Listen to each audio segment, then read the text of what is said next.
Président de la BOAD, la Banque ouest-africaine de développement et de l'IDFC, un collectif de 27 banques publiques de développement, Serge Ekwe, est au cœur d'une révolution du financement du développement. Dans un monde de défis de financement des infrastructures, mobiliser efficacement les ressources pour transformer l'UEMOA, l'Union économique et monétaire ouest-africaine, est un enjeu fondamental. Serge Ekwe, président de la Banque ouest-africaine de développement, est notre invité dans cette édition de décryptage. Monsieur le Président, bienvenue sur Africa 24. Serge Ekwe, vous présidez l'International Development Finance Club, un collectif de 27 banques publiques de développement qui a lancé l'initiative Finance in Common, sachant que la mobilisation de ressources tant internes qu'externes pour financer les projets structurants de l'UEMOA est au cœur de vos missions. Quel bilan tirez-vous de la réalisation de cet objectif compte tenu du contexte politique mondial actuel? De votre point de vue, quels sont les projets structurants prioritaires à mettre en œuvre? Donc, je suis à la tête d'IDFC. Nous avons, c'est en effet 27 banques où nous mettons, alors ces 27 banques, nous créons une plateforme, nous échangeons naturellement les bonnes pratiques, nous créons des initiatives que nous partageons. Alors, le premier constat que l'on fait, c'est que la perception des risques par les agences internationales, même par les investisseurs, n'est pas suffisamment bonne. Donc, nous avons créé une base de données, ça s'appelle GEM Database, qui est une base de données qui s'appuie sur des risques et qui démontre en effet que les risques que nous portons coûtent en capital beaucoup trop cher, et ce qui fait que les banques qui sont membres empruntent à des taux qui sont beaucoup trop élevés. Alors, ça nous permet aujourd'hui, le fait que l'on ait créé cette base de données permet à nos membres de pouvoir aller lever de la ressource dans des conditions qui sont meilleures, avec cette idée que la perception, et ceci sur la base d'éléments qui sont tangibles,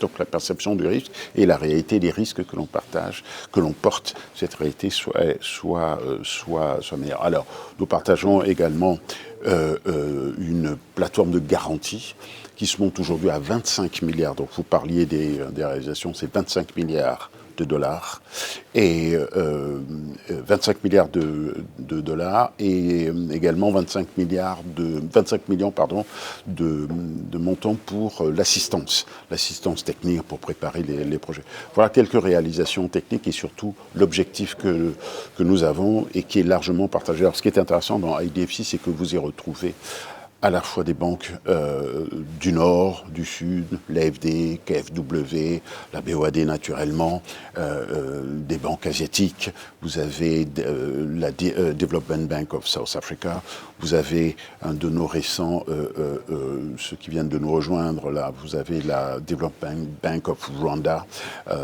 et puis vous avez les Sud-Américains, vous avez les Chinois. Voilà, c'est une plateforme, encore une fois, de bonnes pratiques et de négociations Nord-Sud.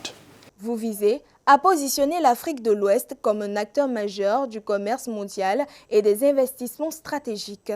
Comment comptez-vous harmoniser votre approche financière face aux fortes disparités observées dans votre zone, notamment entre des pays comme la Côte d'Ivoire, ceux du Sahel et le Sénégal?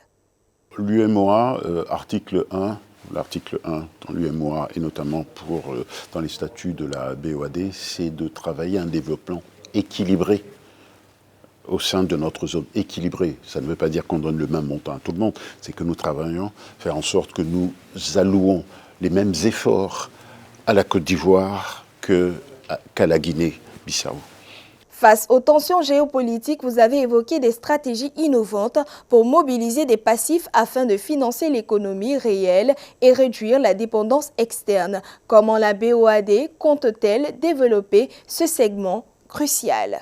La BOAD, c'est une mutualisation de risques, une mutualisation d'intérêts. On est le meilleur risque de toute la zone. Bien.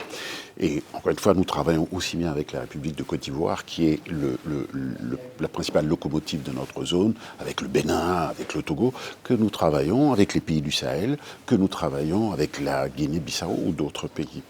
Alors, l'idée, c'est que la BOAD, qui est le meilleur risque de la zone, soit elle, parce qu'elle a le meilleur rating, la meilleure notation, soit capable de mobiliser des ressources qu'elle va ensuite redistribuer que ce soit au secteur public ou au secteur privé, afin de financer les projets de développement. Alors, l'idée pour nous, c'est de ne pas être exhaustif. On ne veut pas être tout pour tout le monde. On a une approche sectorielle, c'est-à-dire qu'on considère qu'on doit être la banque de référence dans un certain nombre de secteurs que sont les infrastructures, comment est-ce que l'on passe d'un point A à un point B, comment est-ce que l'on communique d'un point A à un point B, c'est tout ce qui relève de la mobilité, des transports, des ports, des aéroports.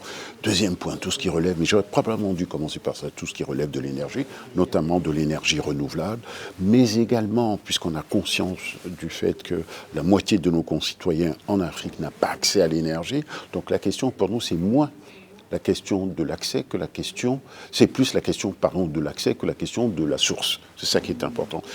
Les questions d'habitation, d'habitat social, d'habitat abordable, les questions d'agriculture. L'agriculture mobilise 40% de nos populations. Et la contribution au PIB est importante. Donc, tant du point de vue de la sécurité alimentaire, et j'en parle au moment où on sait que la crise va arriver, on va avoir un choc suite à ce qui se passe actuellement dans le Golfe, donc tant du point de vue de la sécurité alimentaire, et j'y tiens, mais également de tout ce qui relève de l'industrialisation, l'agribusiness, la montée dans les chaînes de valeur. Voilà les quelques sujets qui nous préoccupent, qui sont les sujets essentiels. C'est-à-dire que, je rappelle, nous sommes une maison assez concentrée, qui veut être une maison de référence dans un certain nombre de secteurs. Quel regard portez-vous sur l'action de Rémi Rioux et sur l'Agence française de développement lors de ces 10 dernières années pour l'Afrique dans le programme Finance in Common? Rémi est un formidable leader, formidable, il est incroyable, il est extraordinaire.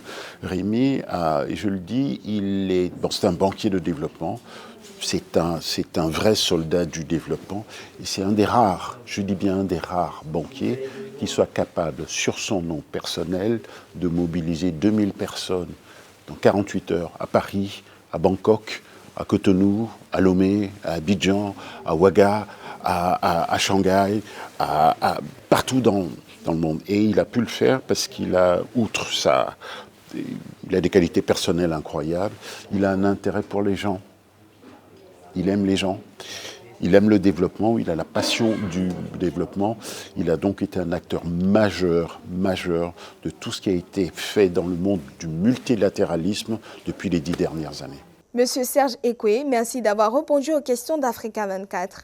Mesdames, messieurs, merci de nous avoir suivis. Retrouvez toute l'actualité africaine sur l'application MyAfrica 24 et sur nos plateformes officielles.